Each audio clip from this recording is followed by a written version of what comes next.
Voilà, bonjour. Bonjour Audrey, bonjour. Bonjour. Aujourd'hui, avec l'interview des opérateurs de Qualitymed, on parle de l'inspiration des balades aussi en Provence. Nous sommes avec les 4 chemins. Je laisse Audrey à parler avec vous. Bonne interview. Merci. Merci Sylvia. Bonjour Véronique. Je vous ai contacté dans le cadre de votre activité pour les 4 chemins. Mais aujourd'hui, vous êtes accompagnée d'une invitée surprise. Donc, est-ce que vous pourriez vous présenter votre activité et nous expliquer aussi où est-ce que vous vous situez géographiquement tout d'abord, est-ce que vous pouvez nous dire où est-ce que vous vous situez géographiquement dans le Var? Alors, ma collègue, je travaille avec ma collègue qui est Nelly Bricou et qui gère l'agence de voyage Occitanie. Donc, mon gîte se situe à Riance, dans le Haut-Var. C'est un petit village de 4000 habitants qui est à peu près à 35 km d'Aix-en-Provence, 30 km de Manosque. Je peux parler de mon gîte. Donc c'est une maison provençale qui est située dans le centre du village de Riance et qui peut accueillir 14 personnes. Donc j'ai 5 chambres. Il est vraiment dans le centre du village, c'est-à-dire que je n'ai pas certaines commodités comme les parkings par exemple. Les gens se garent à proximité, mais ils ne peuvent pas rester et laisser leur voiture. Ensuite, c'est surtout un gîte en gestion libre, c'est-à-dire que les personnes disposent de la cuisine. Voilà le plan. Et alors, je ne sais pas. C'est une cuisine, oui, c'est une cuisine partagée. Vous dites que vous accueillez plusieurs. Alors non, en général, quand j'accueille un groupe, je n'accueille pas d'autres groupes. D'accord. Si c'est un groupe de 8 personnes, je n'irai pas accueillir un autre groupe parce que la cuisine, ça serait un peu trop difficile pour 2 groupes de gérer la même cuisine. Avec le plan, vous pouvez rentrer dans la maison, là, si vous revenez sur la page d'accueil. Voilà, ici, vous cliquez sur le gîte. Ici, oui. Ah oui, sur les petites fenêtres, j'ai vu. On visite. Ça permet d'avoir une idée. Voilà, vous avez une description. Là, c'est un studio privé. À l'étage, on voit les différents. À l'étage, vous avez le salon, vous avez après les chambres, la cuisine.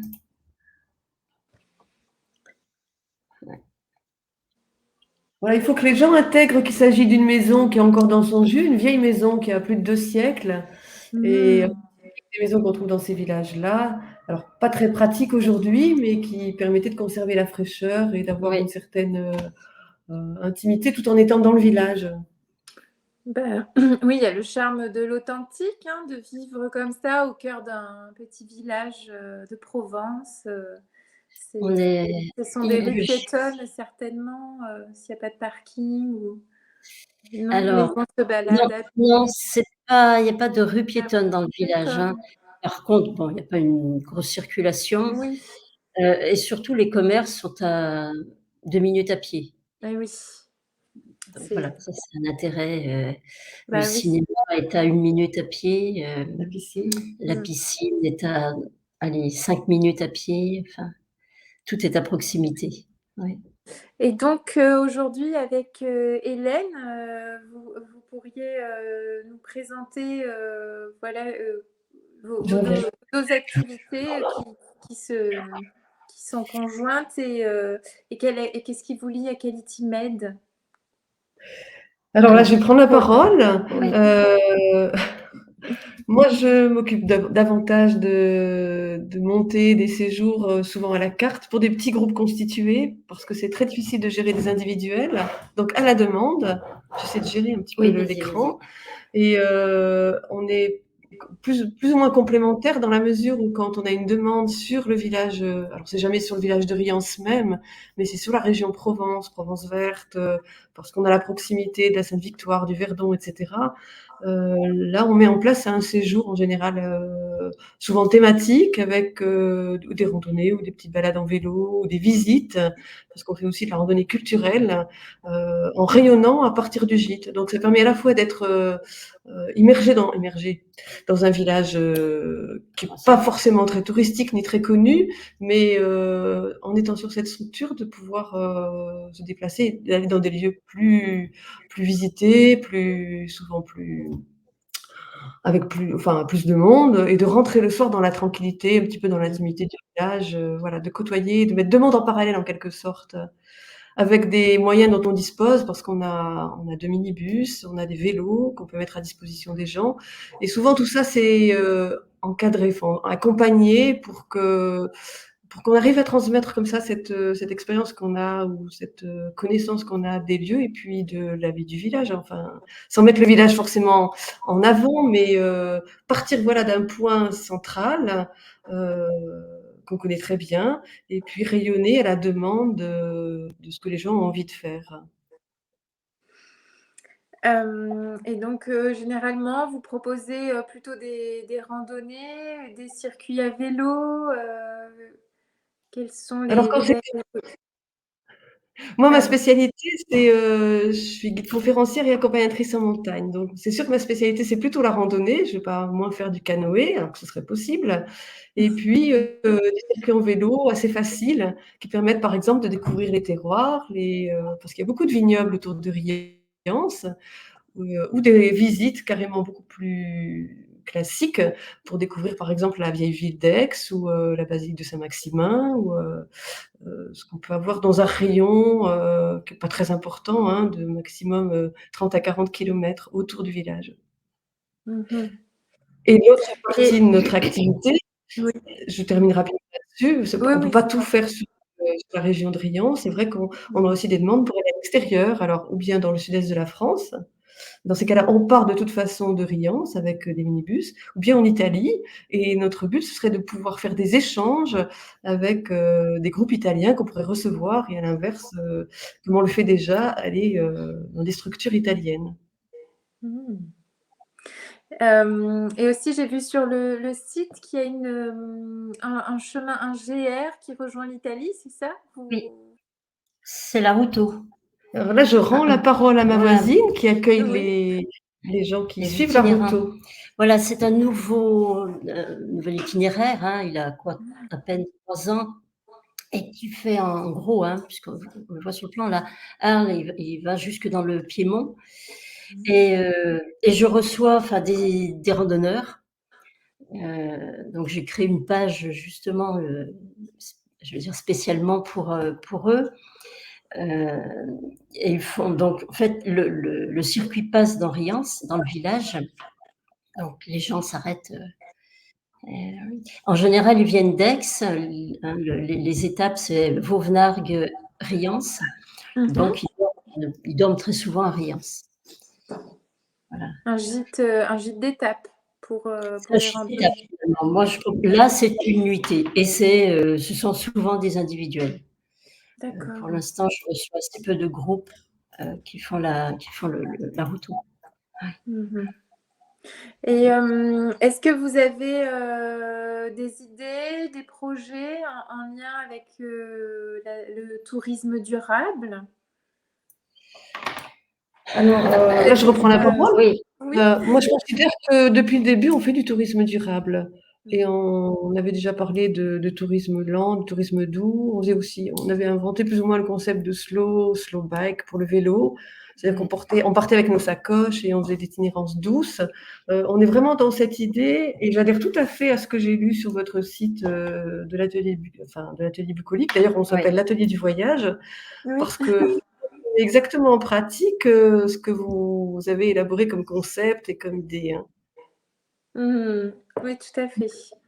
Il y a ce côté de poser ses valises au gîte, de rayonner sur les territoires environnants, Et on applique la même recette quand on est en Italie, par exemple, c'est-à-dire qu'on va pas faire une traversée de l'Italie, on va dans un endroit qui est en général peu connu et puis on rayonne autour de cet endroit avec des petits groupes, des petits à pied, on ne voyage avec le minibus que pour aller, sur l'endroit en question. Départ de randonnée. Oui, non, c'est vraiment intéressant aussi de savoir que on peut, grâce à votre activité, se retrouver dans des lieux qui sont pas dans le surtourisme, dans des territoires où vraiment on s'immerge dans des zones calmes. C'est pas toujours facile de découvrir une région hors des sentiers battus. Et c'est un vrai atout. Et dans ces idées de rencontre du territoire, est-ce que vous avez des lieux, des activités ou des sites naturels que vous recommanderiez près de chez vous? Alors, près de chez nous, oui, c'est peut-être plus Véronique qui pourrait en parler. Non. Oui. D'accord.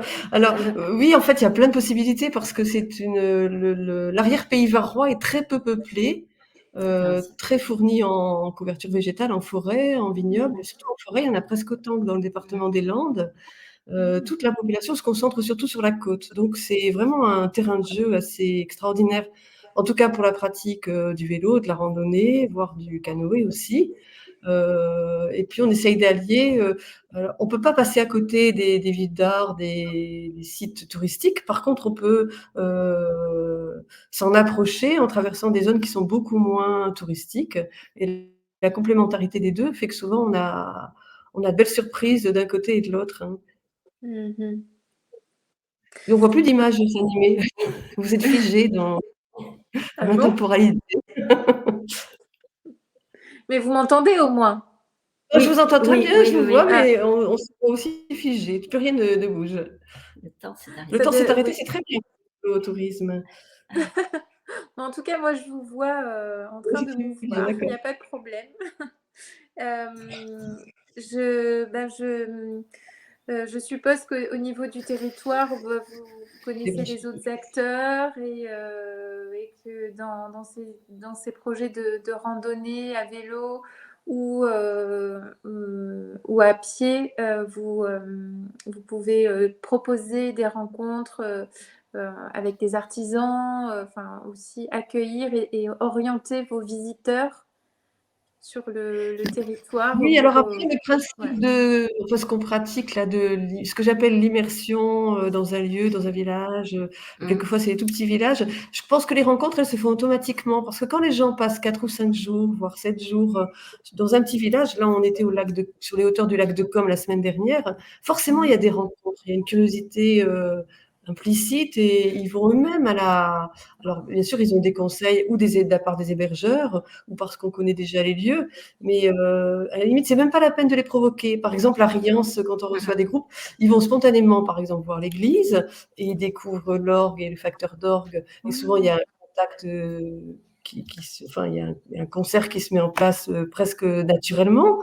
On a un voisin qui est aussi luthier, ils vont le voir par curiosité, donc il y a un contact qui se fait. À la limite, je dirais que c'est même pas la peine de planifier et que quand ils sont sur place, dans le temps libre qu'ils ont le soir, les contacts se font un peu, en étant aiguillés bien sûr, hein, se font naturellement. Naturellement. Ah, c'est super.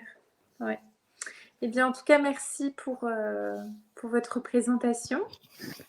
Ouais, merci parce que votre présentation, il fait voir les valeurs de Quality Med, de l'accueil, mais aussi de votre opérateur de voyage et des choses qu'on peut faire dans tous les territoires qu'il y a touché des opérateurs de Quality Med. Et il y a plusieurs des choses à faire et il y a plusieurs des inspiration qu'on peut voir aussi dans votre site et avec la connexion des opérateurs qu'il y a déjà à l'intérieur des balades qu'ils ont présentées ici dans la suggestion des voyages, qu'on peut faire tout avec votre propos et avec votre inspiration qu'il faut faire. D'accord, merci. Si vous Merci. permettez, on voudrait juste Oui. vous parler d'un petit projet qui nous tient à cœur, qu'on Ouais. espérerait monter sur Riance. Oui. Je vous en dis 2 mots rapidement. En fait, on fait beaucoup à travers les voyages ce qu'on appelle des séjours carnets de voyage, c'est-à-dire des gens qui viennent pour se poser, dessiner. Ça s'inscrit tout à fait dans le slow tourisme. Ils viennent avec un carnet, des crayons, de l'aquarelle, et ils se posent devant des sites assez emblématiques, en tout cas qui leur parlent, qui leur plaisent, et ils remplissent comme ça sur une semaine un carnet qui est un petit peu leur carnet de route personnel. Et il y a beaucoup de pratiquants du carnet de voyage aujourd'hui qui se rencontrent régulièrement à l'occasion de grandes manifestations, réunions. Ça marche très bien aussi en Italie comme en France, et on voudrait essayer de mettre en place ce genre de séjour, par exemple à Riance, pareil, en découvrant les environs de Riance avec un œil un peu différent, et surtout avec le crayon à la main. Voilà, on fait ça beaucoup déjà sur l'Italie, sur le sud de la France, et on voudrait attirer des dessinateurs, enfin des gens qui sont versés un petit peu dans cette nouvelle pratique sur le village et dans les alentours.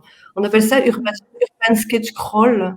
Moi, je rentre d'une rencontre à Toulouse où on était 1 millier de personnes. Alors les gens se dispersent sur l'île. On ne veut pas attirer 1 millier de personnes à Riance, hein, mais ne serait-ce que de temps en temps, ça permet de recevoir par exemple des Italiens ou de recevoir des gens extérieurs et de leur faire découvrir différemment, crayon à la main, voire avec des visites dessinées qu'on essaie de mettre en place, le village et les alentours, bien sûr, hein, la nature et le patrimoine. Oui, ça s'inscrit aussi, cette activité vraiment dans ce qu'on appelle la contemplation, de prendre le temps, voilà, de s'immerger dans un cadre, un paysage. Et en même temps, il faut qu'il y ait une émulation, c'est-à-dire que ça marche si on est au moins quelques-uns et qu'on se fait prendre dans un... Il faut quand même un petit rythme de croisière. Oui, un partage, un temps de partage. Et Voilà. c'est très intéressant. Un beau C'est- projet. ouais. Le village s'y prêterait parce qu'il n'a pas un patrimoine extraordinaire, mais on voit avec cette pratique-là, on voit les choses un peu, on prend le temps de regarder, de voir différemment. Il ne faut pas que ce soit une ville comme forcément Aix ou Marseille, qui soit, enfin, avec des sujets, on les trouve forcément. Bien. Le charme du champêtre aussi. Et puis on peut dessiner aussi des personnages qu'on considère un peu... il y a un petit peu de tout. Tout est bon à dessiner et à partager. Bien. Oui. Je vous remercie. Alors, j'ai montré aussi le site d'Occitane. Il y a aussi le numéro, votre email et le site de l'accueil, que c'est les 4 chemins, si on désire avoir plusieurs informations de l'accueil. Bon, je vous remercie. Merci à vous. Merci. Merci. Merci. Bon, mais Audrey, si vous n'avez pas autre question à faire, on laisse pour la prochaine interview de Quality Made. On laisse Nelly et Véronique à voir aussi les opérateurs qu'on peut faire avec vous, des inspirations pour faire quelque chose en Italie, en Corse, à côté de votre déjà voyage que vous avez. Oui, pour moi, c'est OK. OK, merci. Merci Sylvia. Merci. Au revoir. Au revoir. Au revoir. On va revenir.